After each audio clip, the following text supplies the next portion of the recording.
Starting our list off at number 10, the Stranahan House. Okay, you don't want to be stranded at the Stranahan House, that's for sure. Fort Lauderdale, it has a few haunted hidden gems, apparently. It's always Florida, always something going on over there. The oldest house just happens to be the most haunted. What do you know? I could have guessed that, that's for sure. The house's OG owner was that of Frank Stranahan, and today if you visit ye old stomping grounds, well, you might actually catch a photo of Frank himself. Yeah, it's said that he still oversees the place as a ghost. He regularly shows up in guests' photos, so I don't know, maybe he likes the attention. Maybe he likes photo bombing, I'm not sure. I suppose being trapped in the same house for all of eternity gets a little boring. I mean, sure, fair. Ivy Stranahan, Frank's late wife, well, she's also made an appearance or two. Yeah, true love is haunting the same house together. That's really it. Guests have felt a cold hand on their shoulder, and her perfume still lingers in the hallways, so must have been some good strong stuff, that's for sure. Now, it's not all fun and games with the phantom family members. Augustus Stranahan, Frank's father, well, his ghost, he likes to throw books from time to time over in the library, so let's avoid that library, shall we? Let's do it. Next, number 9, the Tampa Theater. If you're a theater kid, you're gonna love this one. You're gonna be singing West Side Story tunes in no time. Tampa Theater opened back in 1926. Today, the theater is said to be haunted by a woman that was struck and, sadly, her life was taken by a carriage on the property. By a carriage. What a sad, slow way to go. This was actually before the theater was built, keep that in mind. So her spirit had been there for a while, and then it was built, and then immediately it's haunted. The janitors are like, what? It's been one day, how is this possibly haunted? If you go to Tampa Theater today, you might catch a glimpse of a woman in a white gown walking across the mezzanine hallway. Imagine telling somebody to sit down during a show and then they just disappear. You're like, okay, that works just as well. That's great, thank you. Tampa Theater, of course, has leaned into these claims. Now they offer the Ghosts of Tampa Theater Tour, of course, where you can line up and pay money to, you know, go and get spooked, I guess. Now, guests can learn about its haunted history and it's fun, but still, would you go? Would you pay money to go somewhere that's knowingly haunted? I wouldn't. Definitely not. Sound off below, would you? The comments are like, yeah, I would. Gary Sinise. I'd definitely go. What have I done? Number 8, the Biltmore, Florida Hotel. Again, it's always Florida. What's going on over there? Another room to avoid at all costs. This time it's the entire property. Let's just turn right instead of left. First of all, do you like staying at a hotel? Some people love it. Some people find it relaxing. I can't sleep at all. I always get sick for some reason. I like get the shivers. I don't know. Maybe I'm staying in all the haunted hotels. Must be me. The Biltmore Hotel in the city of Coral Gables is one of the most haunted hotels ever. It all started back in 1926 during initial construction. The Biltmore witnessed a foul killing on the 13th floor. Again, during construction, these things are always doomed. The Biltmore also turned into a military hotel during World War II, and then it was closed afterwards and ultimately abandoned later in 1968. So yeah, tons of ghosts walking down those hallways. The city renovated the hotel back in the 1980s, but again, didn't take long for ghost stories to spread. Of course, the most activity is on the 13th floor. So if you check this one out, really double down, you know, really go for it and stay a night at the 13th floor. I can't believe some buildings don't have a 13th floor. Well, they do, but everyone wants to pretend like they don't. You know what I mean? We all know. Going up that staircase, you're counting, you're like, oh, they lied.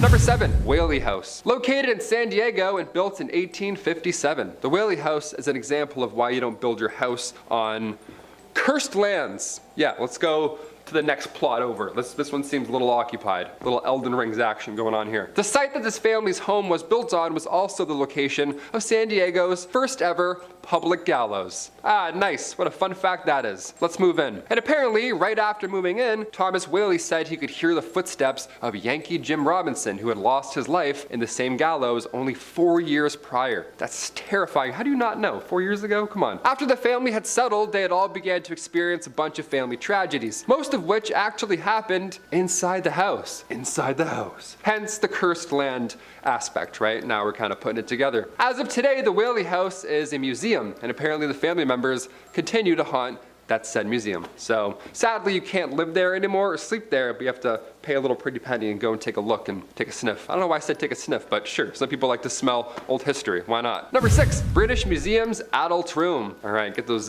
kids out of here for this one. Send them to bed. Put on your Peep and Tom glasses for this one. I don't know, that's weird. The British Museum, they have a long, very long adult-themed room, and it's exactly what you think. The museum itself dates back to the mid-1700s, right? So since its initial opening, the museum only let 10 people in at a time. You know, it's like, hey, too much content in here, too much scandal much content for that many eyes, one at a time. Everyone's sweating, getting all weird. Now, of course, it holds many more every day. Some parts of this collection, not everybody can handle. For example, in the Victorian era, the museum had a secret room for obscene objects, or objects that are deemed perverse, things that, the public can't really see without a warning. There's a part of a temple wall that shows the dirty deed itself. There's a big painting of, just some weird movements with people. Everyone's all wet. It's intimate. Intimate ancient yoga right there. Hide their eyes. In the same collection, there also includes a Roman terracotta lamp that depicts a naked woman on a crocodile. Ooh, where should we put that lamp? Maybe the living room. The Cabinet of Obscene Objects. Sounds like a Harry Potter book, doesn't it? That's fascinating. You know what? I lied.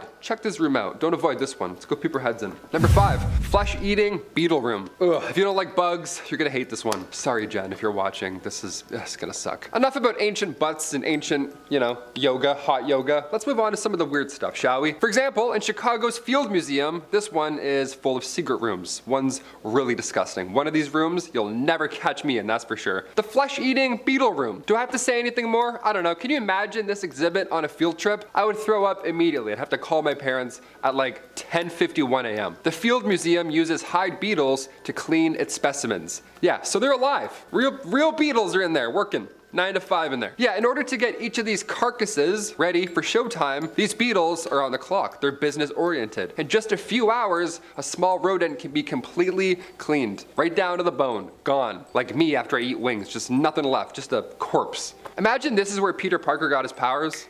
Ew, so gross. Number 4, the secret insect room. Ugh, more? Come on. If you're at Liverpool and for some reason that last one you enjoyed, well, here we go. There's more bug rooms. Here we go. Do I have the tea for you? Inside the World Museum in Liverpool lies a secret room, and inside it contains around 1 million insects. Now, this time they're dead, but it's still pretty bad. I'm itchy just thinking about this one. This collection began back in 1855. The 13th Earl of Derby, not the 12th, the 13th Earl of Derby, he's like, you know what I need? A cupboard full of shiny bugs. That's what we should focus on instead of feeding people that don't have food. So now, thousands of specimens hide in this room, including the world's largest beetle and the world's largest moth. Again, disgusting. Imagine Night at the Museum, but it takes place in this one.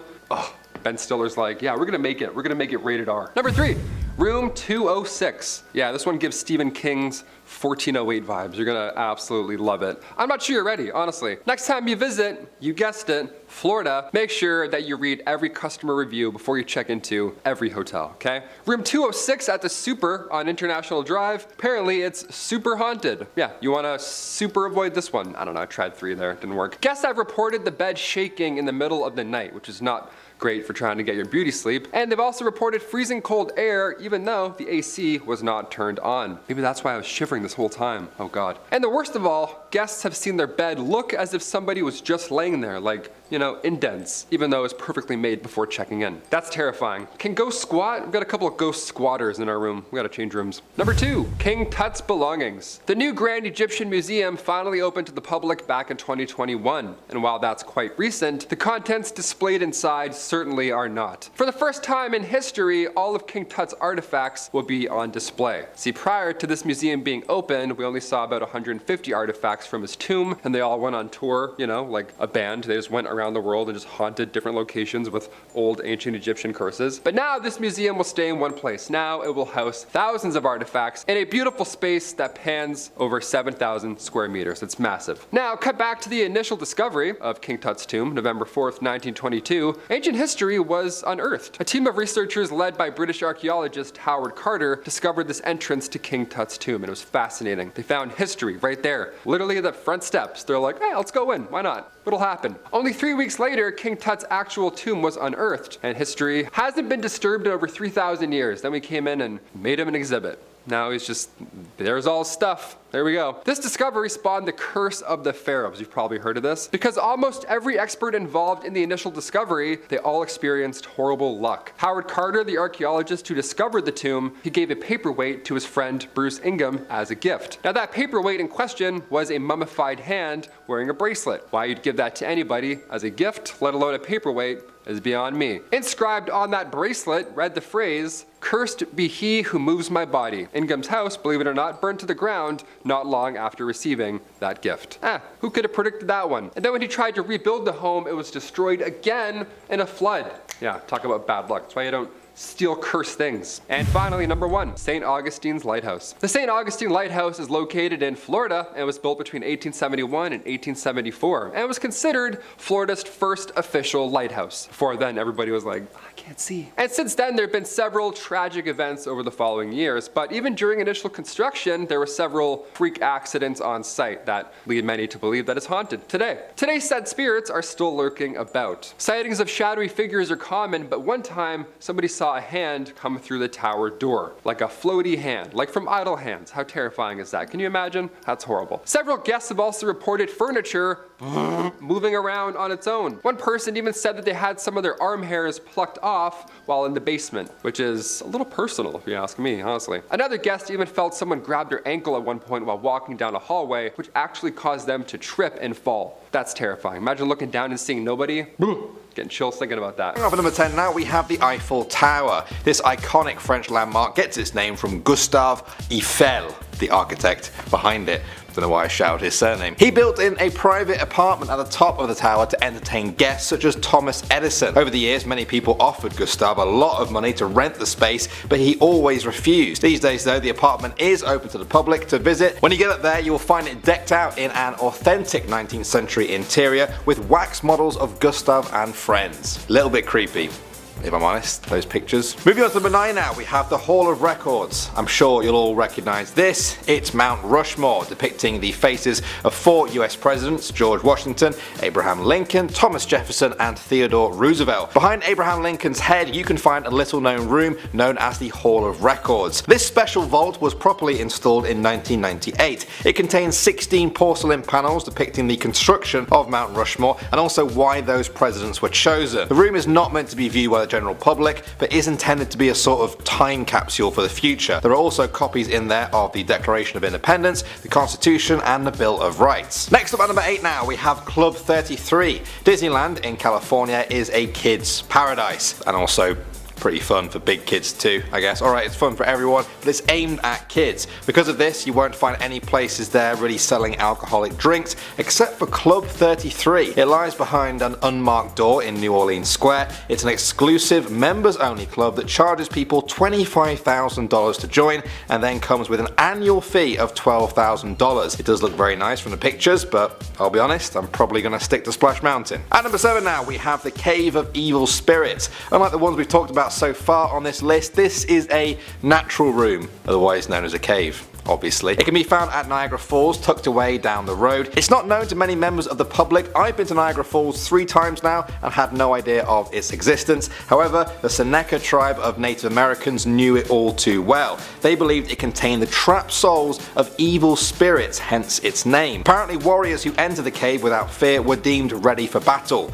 Would you guys want to step inside? Moving on to number 6 now, we have the Statue of Liberty's torch. Today, visitors can climb up inside this famous New York monument and peer out of the top of her crown. What a lot of people don't realise though is that you used to be able to go even higher, all the way to the inside of the torch. That all changed during World War I though. German secret agents blew up a munitions depot near Ellis Island, damaging the statue enough that the public were no longer allowed to climb up to the torch. The arm was repaired in 1984 though, which means that although you're not allowed in it, the secret torch room still remains. At number 5 now, we have Trafalgar Square. After Big Ben and Buckingham Palace, Trafalgar Square might be one of London's most popular tourist spots. There's the big lions, there's the fountains, there's Nelson's Column, but hardly anyone notices this, a tiny room disguised as a lamppost. It's actually a fully functioning police station. The Lilliputian police station was built in the 1930s to serve as a watch post for the police in that area. The whole idea was that any police officer who was caught up in a riot or a protest could just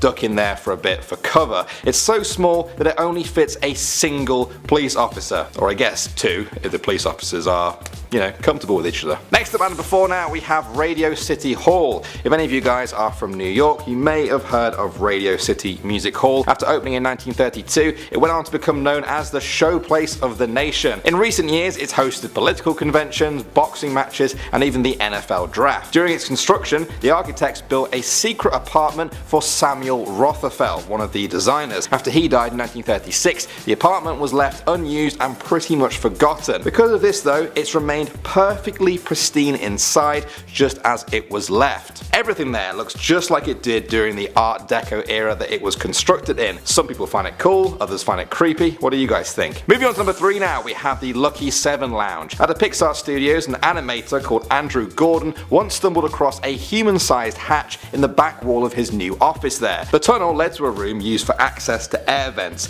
He and his colleagues started to decorate the secret room and even installed a camera in the corridor to see who was coming. Pixar owner Steve Jobs used to visit this space, as well as the likes of Tim Allen and Randy Newman. Some of their names even remain on the wall to this day. At number 2 now, we have the Colosseum. More than 4 million people visit Rome's Colosseum every single year, the 2,000-year-old amphitheatre used by the Romans to stage everything from animal fights to gladiator battles. Not many people are aware though of the labyrinth of secret rooms and tunnels underneath the Colosseum. Today, many of them are hidden from public view, but back in the Roman era, they used to house animals such as elephants, leopards and panthers. They would then be pulled up to the main arena using a pulley system. Alright, back to New York now for our number 1, and we have the Empire State Building. I've been up this building twice as a teenager. It was amazing. You get to see New York from the 102nd floor, which is the observation deck. What I didn't know at the time though was that this wasn't the only observation deck. There is actually another, less known but higher up one on the 103rd floor. It's closed to the public but apparently not celebrities.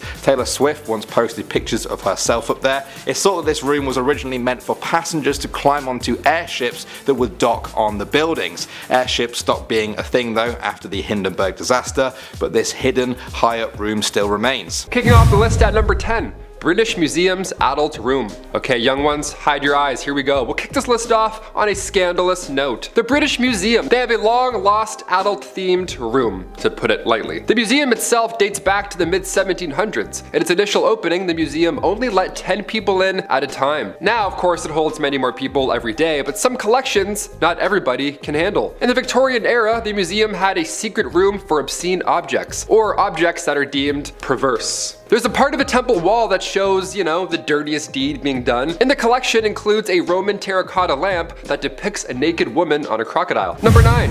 Flesh-eating beetle room. Okay, enough about ancient butts. Let's move on to the weird, shall we? Chicago's Field Museum. This one's chock full of secret rooms. I'll mention one more on this list later on, but I have to include the flesh-eating beetle room. The Field Museum uses real hide beetles to clean its specimens in order to get each of these carcasses ready for showtime. These beetles are on the clock. They're business-oriented. In just a few hours, a small rodent can be completely cleaned. Number 8. Naples' secret adult room. Okay, we can all agree that last one was pretty disgusting, so I'll liven up the mood once again with some scandalous Pompeii excavations. After the eruption of Mount Vesuvius in 79 AD, the small city of Pompeii was of course covered in hot ash. Now the ancient Roman ruin is still being uncovered today, but back in the 1700s, most of the lost city was excavated for the first time in history. And the King of Naples got the best of the best, right? Who's first up? First dibs. Most of the contents are now kept in the Archaeological Museum in Naples, but some have to be held in the secret room. In the past, you had to receive permission from the king himself to take a quick peek at this sensual art.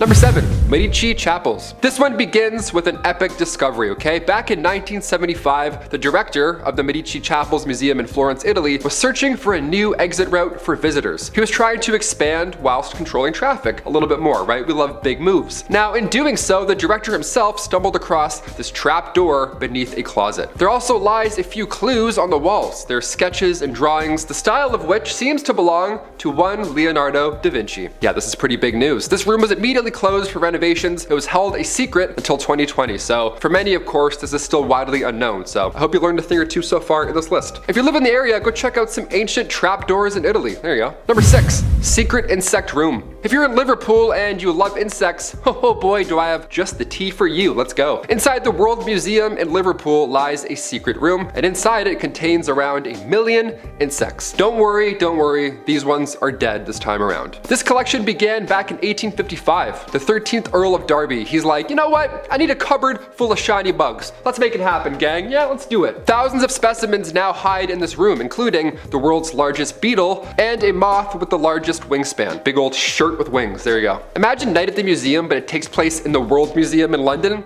Bugs everywhere. Ben Stiller would not make it out. No way. There would not be 3 sequels. Number 5. restricted Aboriginal art. While some collections are kept out of sight for museum visitors because they're, extremely scandalous in nature or they're live bugs, others are kept in secret rooms out of respect. In the National Museum of Australia, David Couse, senior curator of the museum's Aboriginal programs, he wrote this long report explaining the choice to hide these artifacts from history. Now, David himself has said, and I quote, that it is the responsibility of museums to respect the cultures they want to depict. The public use of Aboriginal secrets and or sacred objects is not consistent with this responsibility, end quote. In order to gain access to these restricted Aboriginal objects, these beautiful pearl shell ornaments, you need permission from traditional Aboriginal custodians. Can't just get a fast pass and go take a peek. Not that easy, my friends. Number 4. Vatican secrets. Vatican archives are 53 miles long, so there's a lot of secrets hiding down there, okay? There's around 35,000 volumes of catalog. The Vatican's secret archives are no joke. They're very real, but in order to see them for yourselves, it's gonna take some time. You gotta earn it, okay? Again, you can't just fast pass your way in. The indexes are not public, hence why I'm including them in this list. Only highly respected scholars can access it after they're 75 years old. Their official purpose is to house wholly official paperwork, and of course, it's a treasure trove of anything and everything related to the Pope, as well as these long lost ancient documents, because where else do you safely store a letter from Mary Queen of Scots, right? Dudes are out here hucking cakes at the Mona Lisa. Yeah, we're gonna keep these ancient notes locked up, I think. No one's gonna be hucking cakes at this one. Queen Mary of Scots was killed after serving roughly 20 years in custody, but eventually she was sentenced to death for conspiring to kill Queen Elizabeth I. But before she met her untimely fate, she wrote a letter to Pope Sixtus V, literally begging for her life in this letter. But of course, as we now know, the Pope did not intervene, and on February 8th, 1587, Mary Queen of Scots was executed. Now, when it comes to cursed items withheld from the public, this note is definitely up there. There's also a secret room that contains the 200-foot tall Tower of the Winds, only accessible through these secret archives, so we're never gonna see them. Number 3. King Tut's cursed artifacts. The new Grand Egyptian Museum was set to open in 2018, and then finally it did in 2021. And while that's quite recent, the contents displayed inside certainly are not. For the first time in history, King Tut's ancient belongings, like all of them discovered with him, will now be on display. Now, prior to this museum being open, we only saw 150 artifacts from his tomb. They took all these pieces out on tour, like their kiss or something. But now this museum will house thousands of artifacts. We could all go and see it in one place. There's over 7,000 square meters. It's quite a display. If you have a chance to visit the Grand Egyptian Museum, or if you saw this King Tut world tour on the road, I'm jealous, because many of these artifacts were held aside from the public because they were deemed cursed. So if you visit, don't touch anything, please. Number 2.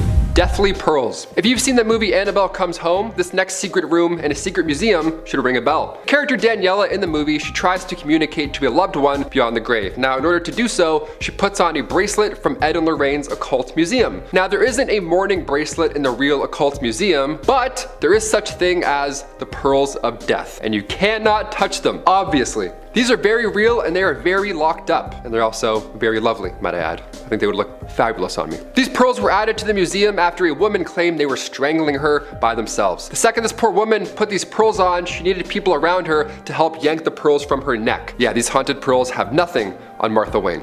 Don't touch them. And finally, number 1, a secret bowling alley. We'll end this list on a fun note because it's almost Friday and I'm here to have fun. And because this is probably the coolest one on this list, in my personal opinion. The Frick Collection resides in the former home of Henry Frick, of course. This is on Manhattan's Upper East Side. A handful of you have probably been here. Again, I'm jealous. This collection is a museum in itself. It contains paintings, sculptures, furniture, all historical, and all made from European artists from as far back as the 13th century. The mansion itself is rather new. That was built in 1913, and of course it was also used as the Frick's family residence. A rich family in the early 1900s. You already know there's some secret rooms, right? Areas closed off to the public, but what's hiding in there, right? What are we missing? Well, we're missing fun, rich family stuff, like, a 2-lane bowling alley built in 1914, and a billiards room, and a wood shop, and even a tiny diner, in case you get hungry. You and your rich purge family, you can go eat in a secret diner. There you go, enjoy it, 1900s.